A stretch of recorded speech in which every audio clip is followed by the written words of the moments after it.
Hello, all you book lovers out there. I'm popping on because I have more books than I can post, which is a good thing. That's an excellent, it's not really a problem, but I like to take a lot of time with my posts and post a lot of images. I take a lot of pride at Ash Tree Books to post lots of pictures so you really see what you're getting. And in doing that, I can only at the most post one book a day. I usually don't even get to that just because of life and busyness. So I thought it would be fun to pop on here and just show a pile of books that I have in stock right now that are nautical collectibles. I haven't posted in the nautical category in a while. It tugs at my heartstrings because I love the sea. I actually have my bridge watch and I did work on tugboats for a part of my life, and that's a whole other subject. I thought I'd show you the books that I have, which are pretty neat. And if you are interested in any of them, just give me a holler and we can talk about basically how to get it to you if there's one that you're really interested in before I get to posting it. So one of the coolest ones I have here is this beautiful memorial 1950 copy. It might be hard to see with this cellophane wrap. Oh, you can see my big, beautiful window. I love where I live because I have forest right behind.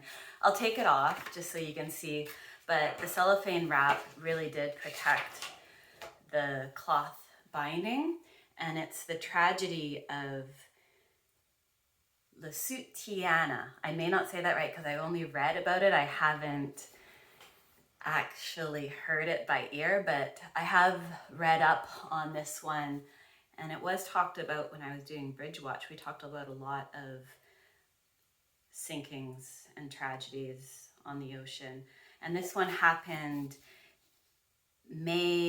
I believe it was May 7th, 1915, and it was a German U-20 submarine that, what's the right word, torpedoed, like they torpedoed, and there were, I have it written down, how many survivors here. It was a British ship that sailed regularly between New York and Liverpool, and I have the exact number of people that were aboard ship. Of the 1,959 people on board, 1,198 died. So quite a big tragedy. It was said that the ship most of the civilians were unarmed. It was a passenger ship, said to be one of the fastest in the world at the time and one of the more luxurious ships in the world at the time.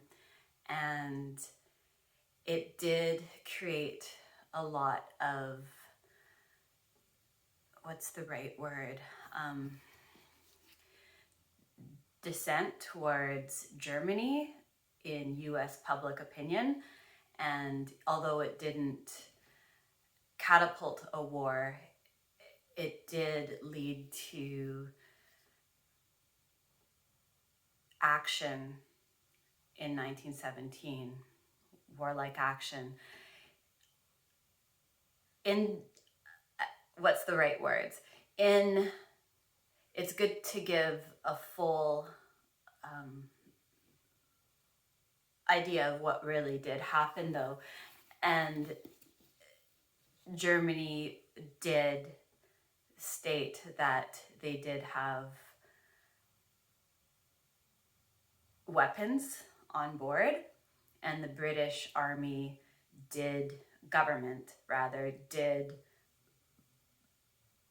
give a release that was not the case, and it was later proven to be partially true. Now, what partially true means, I don't know, but this is the memorial about the whole tragedy, and that was just a little bit of background about what went down there. A lot of people like to collect sinkings, tragedies at sea, and in book collecting, a collection is worth more than the sum of the parts. So I do have people that reach out to me asking about books like these and memorials like these. This one is particularly in very, very nice condition. I have some shipwreck books. It's always a fan favorite to read about shipwrecks. Both are really nice collectibles. This is a nice 1976 edition by T.W. Paterson, British Columbia Shipwrecks. It's a nice vintage copy. Goes into detail about the different shipwrecks around British Columbia. It is not a first edition, but still a very nice collectible, 1976. This one by Fred Rogers is a first edition. And it's a stated first edition. So a pretty nice, both have their dust wrappers, the original dust wrappers. There's lots of pictures inside. This is the one by Fred Rogers. So it gives a lot of detail about the specific shipwrecks found around British Columbia, and there are many.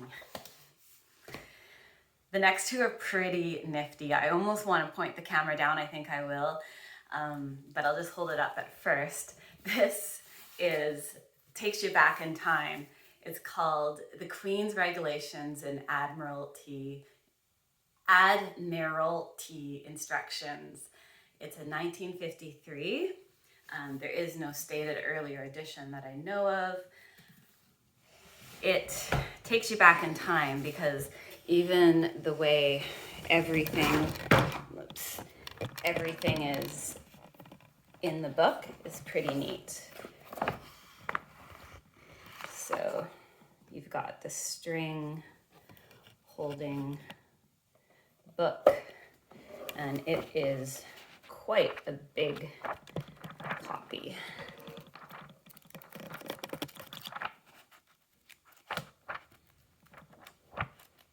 Everything to do with definitions of people's roles on the ship, basically every little thing to do with, how people should be reprimanded on board, to maintenance instructions, to when you go to court and discipline, how things go down, how prisoners should be taken in, all kinds of, no details are left. The Queen was very specific in her instructions for the Navy and how things should be carried out. It's quite a piece of history there. And this one, I could not even find another copy. It's the same sort of deal, but a lot smaller.